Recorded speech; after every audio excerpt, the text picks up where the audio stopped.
Hello, ഇന്ന് എനിക്ക് സംസാരിക്കാനുള്ളത് 10th complete ചെയ്ത് ഇനി +1 എൻ്റർ ചെയ്യുന്ന കുട്ടികളോടാണ്. അപ്പം ഈ ഒരു ജേണി കംപ്ലീറ്റ് ചെയ്ത ഒരാളാണ് ഞാനും കുറച്ച് വർഷങ്ങൾക്ക് മുന്നേ. അതുകൊണ്ട് തന്നെ നിങ്ങളുടെ +1 ജേണി സ്റ്റാർട്ട് ചെയ്യുന്നതിന് മുൻപായിട്ട് ഒരുപാട് കാര്യങ്ങൾ നിങ്ങളോട് പറയാനുണ്ട്. അപ്പോൾ ഈ കാര്യങ്ങളൊക്കെ നിങ്ങൾ കൃത്യമായിട്ട് കേൾക്കണം, ഇത് ഉൾക്കൊള്ളണം. ഇതനുസരിച്ച് വേണം നിങ്ങളുടെ ഇനി +1 സയൻസ് തിരഞ്ഞെടുത്തുകൊണ്ടുള്ള പ്രിപ്പറേഷൻ സ്റ്റാർട്ട് ചെയ്യാൻ വേണ്ടിയിട്ട്. അപ്പോൾ നമുക്കറിയാം 10th നിന്ന് +1 പോകാമെന്ന് പറയുമ്പം നമ്മൾ നമ്പർ നോക്കുകയാണെങ്കിൽ ഒരു വർഷം മാത്രമാണ് ഇൻക്രീസ് ആവുന്നത്. എന്നാൽ ആ +1 +2 കാലഘട്ടത്തിൽ നിങ്ങൾ പഠിക്കേണ്ട സിലബസ് എന്ന് പറയുന്നത് ഒരുപാട് അധികമാണ്. നമ്മൾ 10th സിലബസുമായിട്ട് കമ്പയർ ചെയ്യുമ്പോൾ ഞാൻ യൂഷ്വലി കുട്ടികളോട് പറയാറുള്ളത് 10 ടൈംസ് കൂടുതലാണ് +1 സിലബസ് എന്ന് എപ്പോഴും പറയാറുണ്ട്.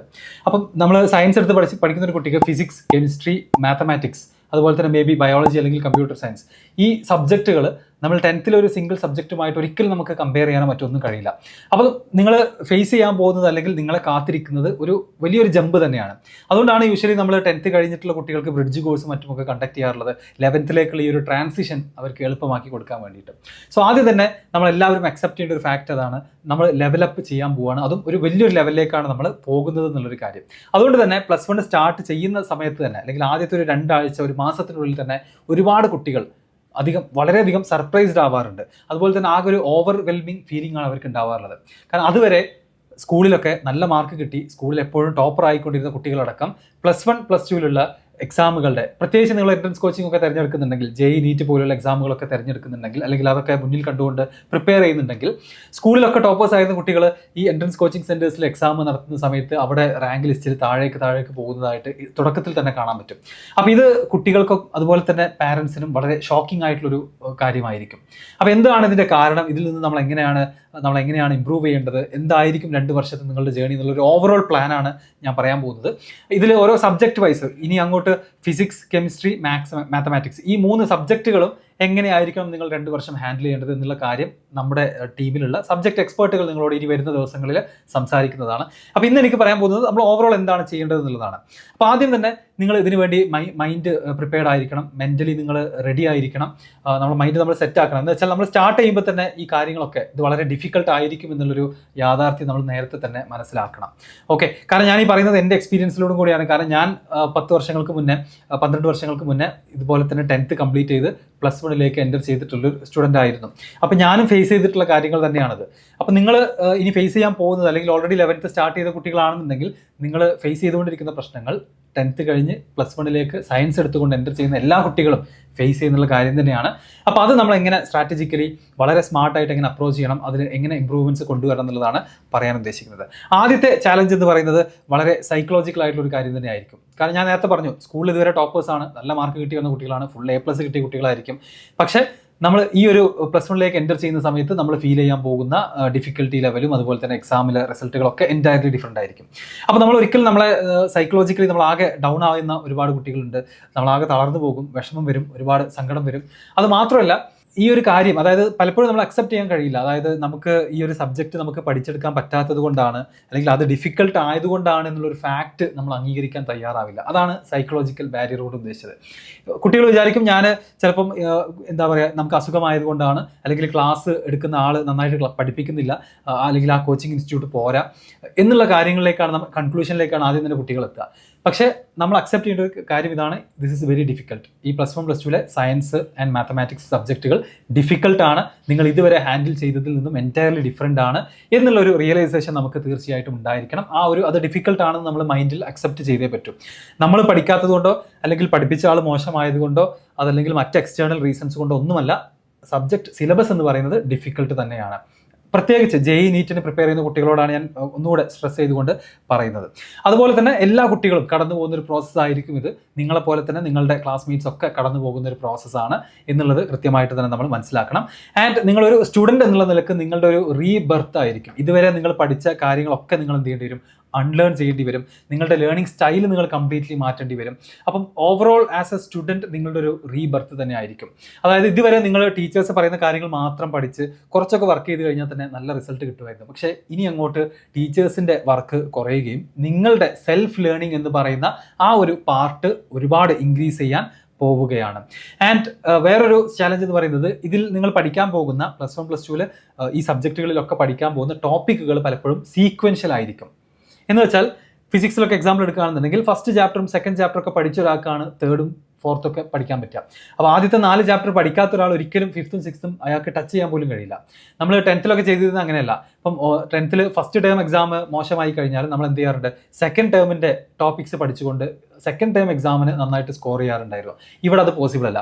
ഫസ്റ്റ് ടേമിന് പഠിക്കാതെ നമുക്ക് സെക്കൻഡ് ടേമിൻ്റെ ടോപ്പിക്സ് ടച്ച് ചെയ്യാൻ പോലും കഴിയില്ല. അപ്പോൾ പലപ്പോഴും മാത്തമാറ്റിക്സിനും ഫിസിക്സിലൊക്കെ സീക്വൻഷ്യൽ ആയിട്ടാണ് ചാപ്റ്റേഴ്സ് പോകുന്നുണ്ടാവുക.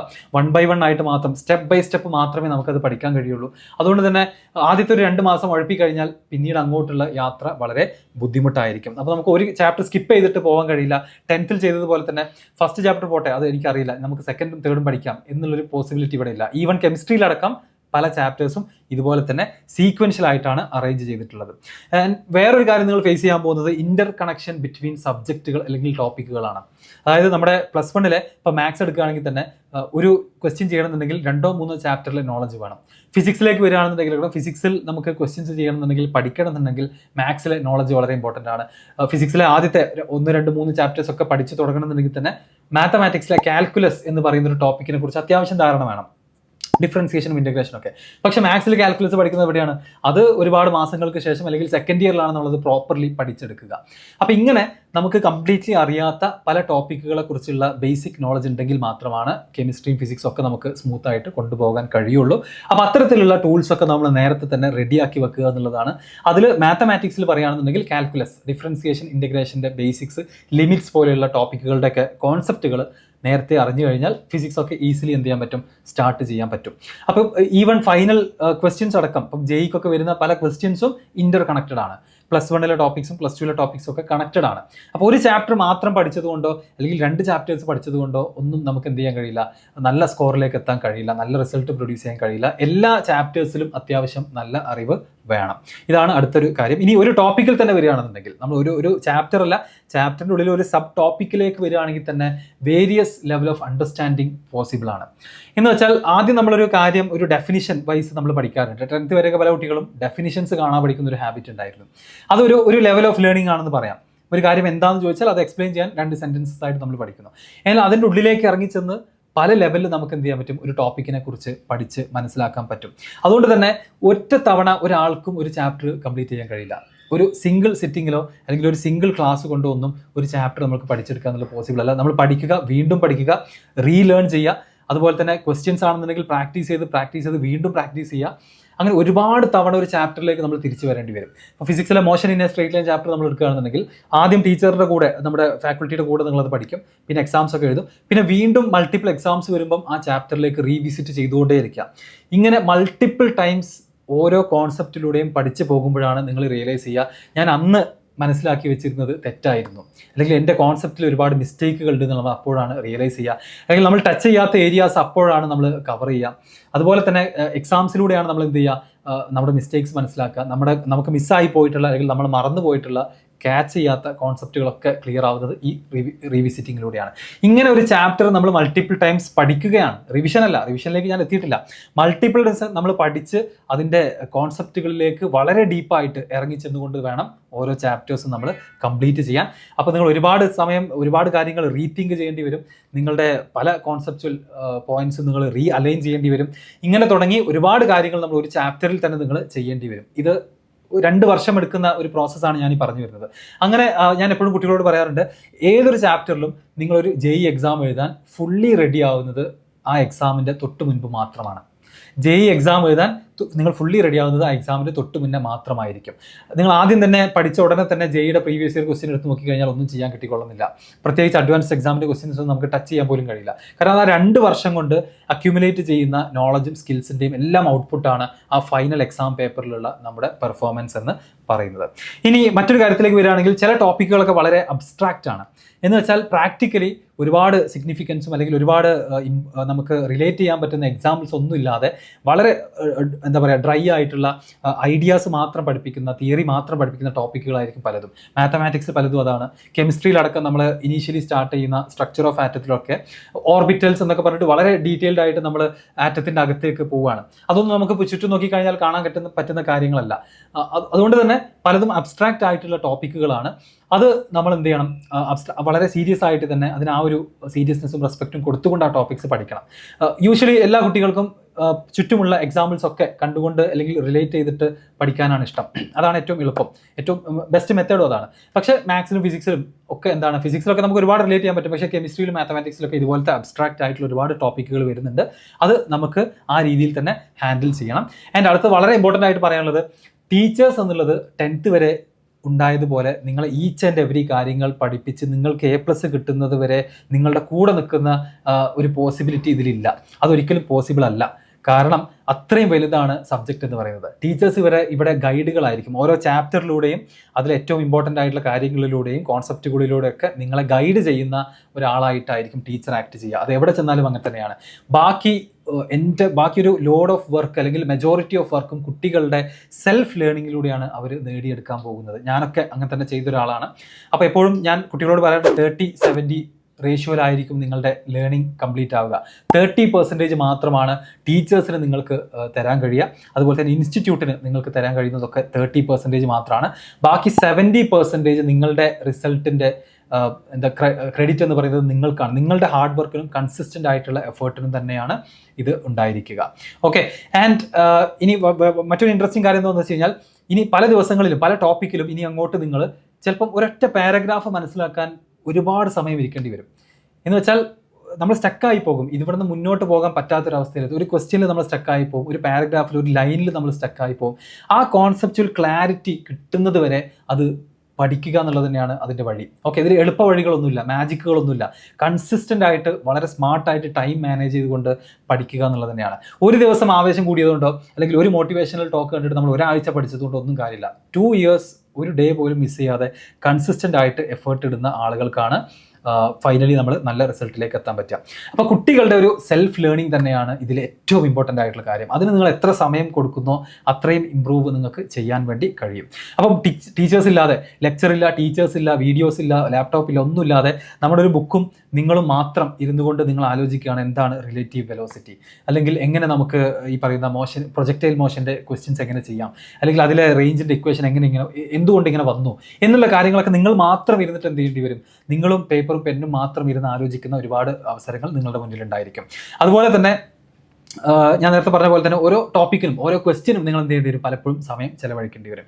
ആൻഡ് ഫൈനലി ഈ പഠിച്ചതൊക്കെ കൂടെ നമ്മൾ ഫൈനലി എവിടെയാണ്, പ്രോബ്ലം സോൾവിങ്ങിലേക്കാണ് എത്താൻ പോകുന്നത്. കാരണം നമ്മുടെ എക്സാം എന്ന് പറഞ്ഞു കഴിഞ്ഞാൽ അൾട്ടിമേറ്റ്ലി 3 മണിക്കൂർ ക്വസ്റ്റ്യൻസ് ചെയ്യുക എന്നുള്ളത് മാത്രമാണ്. നിങ്ങളോട് തിയറി ക്വസ്റ്റ്യൻസ്, എസ്സേകളൊന്നും എഴുതാൻ പറയാറില്ല, എക്സാമ്പിൾസ് ചോദിക്കാറില്ല. സോ പ്രോബ്ലംസ് ചെയ്യുക എന്നുള്ളത് തന്നെയാണ് ഫൈനലി നമ്മുടെ ഒബ്ജക്റ്റീവ് എന്ന് പറഞ്ഞു കഴിഞ്ഞാൽ. സോ ഓരോ ചാപ്റ്റർ പഠിക്കുന്നതിൻ്റെ കൂടെ തന്നെയാണ് അതിൻ്റെ ക്വസ്റ്റ്യൻസ് ചെയ്യേണ്ടത്. എല്ലാം പഠിച്ചു കഴിഞ്ഞിട്ടല്ല, എക്സാംസും അതിൻ്റെ കൂടെ തന്നെ എഴുതിക്കൊണ്ടേയിരിക്കണം. എന്നാലാണ് നമ്മുടെ വീക്ക്നെസ് നമുക്ക് മനസ്സിലാവുള്ളൂ. അപ്പം യൂഷ്വലി എല്ലാവരും പറയുന്ന പോലെ തന്നെ സിമ്പിൾ ക്വസ്റ്റ്യൻസ് സ്റ്റാർട്ട് ചെയ്ത് പ്രോഗ്രസീവായിട്ട് ഡിഫിക്കൽട്ടി ലെവൽ ഇൻക്രീസ് ചെയ്തിട്ടാണ് നമ്മൾ പോകേണ്ടത്. അതിന് നിങ്ങൾക്ക് +1 +2 ട്രസ്റ്റ് ചെയ്യാൻ പറ്റുന്നത് ഒന്ന് NCERT ബുക്സ് ആണ്. പ്രത്യേകിച്ച് മാത്തമാറ്റിക്സിനും കെമിസ്ട്രിക്കൊക്കെ NCERT ടെക്സ്റ്റ് ബുക്കിലുള്ള എക്സസൈസുകളും ക്വസ്റ്റ്യൻസ് ഒക്കെ കംപ്ലീറ്റ് ആക്കുക എന്നുള്ളത് വളരെ ഇമ്പോർട്ടൻ്റ് ആണ്.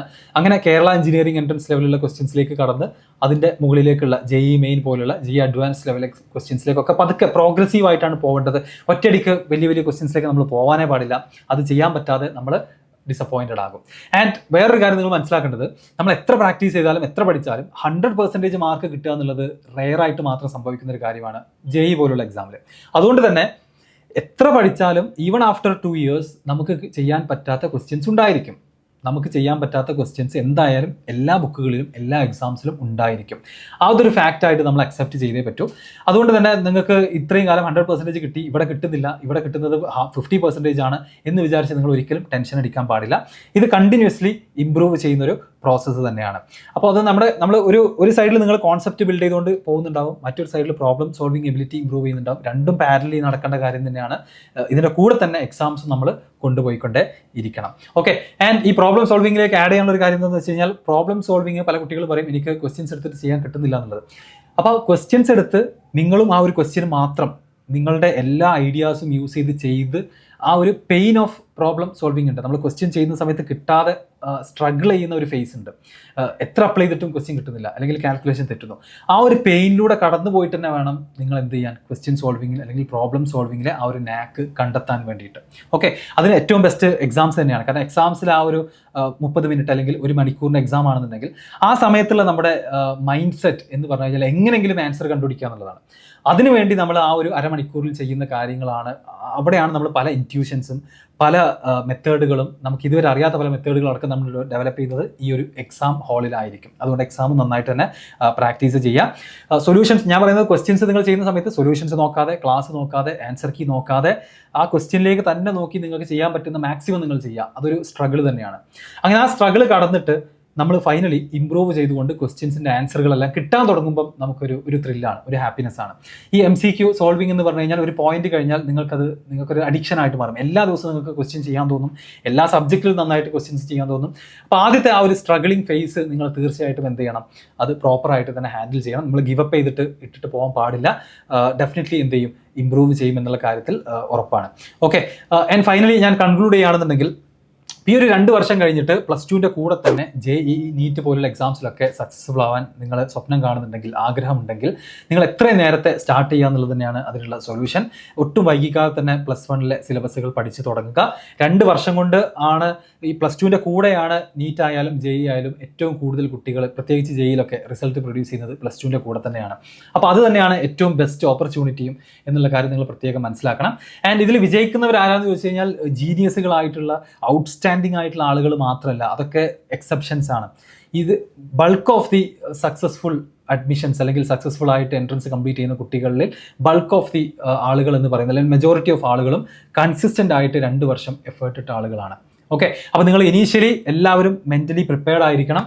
ഇതുവരെ നിങ്ങൾ പഠിച്ച കാര്യങ്ങളൊക്കെ മറന്നുകൊണ്ട്, ഇതുവരെ നിങ്ങളുടെ എല്ലാ ലേണിംഗ് മെത്തേഡും എടുത്ത് മാറ്റി വെച്ചുകൊണ്ട് ഈ ഒരു ഓരോ സബ്ജക്റ്റിലും ഓരോ ചാപ്റ്ററിൻ്റെ ഉള്ളിലേക്കും നിങ്ങൾ ഇറങ്ങാൻ പോവുകയാണ്.